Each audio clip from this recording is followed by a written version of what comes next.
Repentez-vous et croyez à la bonne nouvelle. Les premiers disciples. Verset 16 dans Marc. Comme il passait le long de la mer de Galilée, il vit Simon et André, frères de Simon, qui jetaient un filet dans la mer, car ils étaient pêcheurs.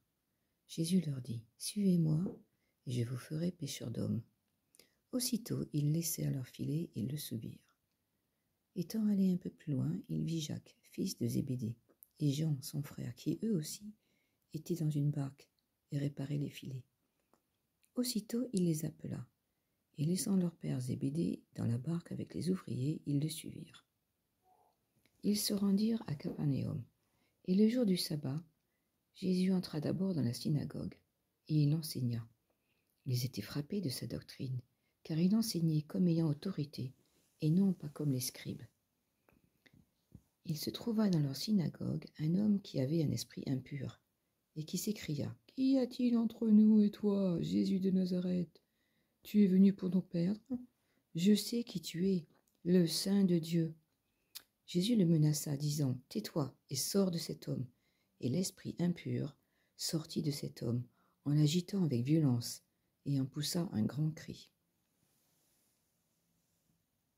Tous furent saisis de stupéfaction, de sorte qu'ils se demandaient les uns aux autres, « Qu'est-ce que ceci, une nouvelle doctrine? Il commande avec autorité même aux esprits impurs, et ils lui obéissent. » Et sa renommée se répandit aussitôt dans tous les lieux environnants de la Galilée.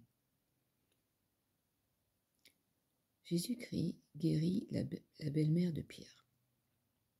Verset 29, dans l'évangile de Marc. En sortant de la synagogue, ils se rendirent avec Jacques et Jean à la maison de Simon et d'André. La belle-mère de Simon était couchée, ayant la fièvre, et aussitôt on parla d'elle à Jésus. S'étant approché, il la fit lever en lui prenant la main, et à l'instant la fièvre la quitta. Puis elle les servit. Le soir, après le coucher du soleil, on lui amena tous les malades et les démoniaques, et toute la ville était rassemblée devant sa porte. Il guérit beaucoup de gens qui avaient diverses maladies. Il chassa aussi beaucoup de démons, et il ne permettait pas aux démons de parler, parce qu'ils le connaissaient. Vers le matin, pendant qu'il faisait encore très sombre, il se leva et sortit pour aller dans un lieu désert, où il pria. Simon et ceux qui étaient avec lui se mirent à sa recherche, et quand ils l'eurent trouvé, ils lui dirent « Tous te cherchent !» Il leur répondit « Allons ailleurs, dans les bourgades voisines, afin que j'y prêche aussi, car c'est pour cela que je suis sorti. » Et il alla prêcher dans les synagogues, par toute la Galilée, et il chassa les démons.